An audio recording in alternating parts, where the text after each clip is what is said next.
There is nobody really more senior left to apologise for this apparent inadvertent burning of a Quran than President Obama himself, whose ambassador here hand-delivered a note yesterday conveying that apology, saying they'd hold the person responsible accountable for it and pledging it would never happen again. But all eyes really are on the streets of Kabul round about 3 o'clock this afternoon, local time, when people come out of the mosques after Friday prayers to find out whether or not the sermons they've been hearing from the mullahs are pushing them towards protest, towards further unrest, which would bring it into its 4th consecutive day.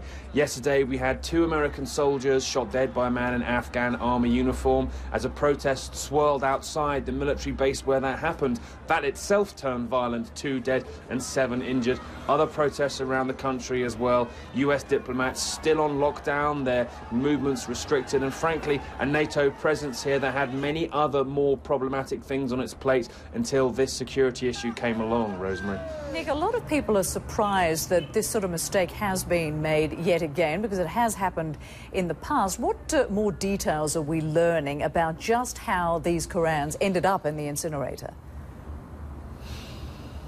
I mean, what's remarkable, frankly, is in the past there hadn't really been an admission by NATO, and in fact there'd been an absence of evidence that Qurans had been burned. In this case, I understand from a military official, these religious texts were being used on a detention facility on Bagram Air Base, or adjacent to it, to pass what they referred to as extremist communications between prisoners and sometimes out of the prison. When they discovered that, they moved in to get these texts together to dispose of them. It's not clear what kind of disposal they had originally planned, but that didn't happen because they were handed to the wrong person and then put towards the conventional incinerator used to dispose of trash on this airbase. That's where local Afghans were working. They found these texts and, of course, informed the people, sparking these protests. But at the end of the day, I think these conventional sort of Western-style, transparent apologies and explanations from NATO aren't really having much of an impact here in Afghanistan. Many Afghans just hearing the phrase that NATO accepts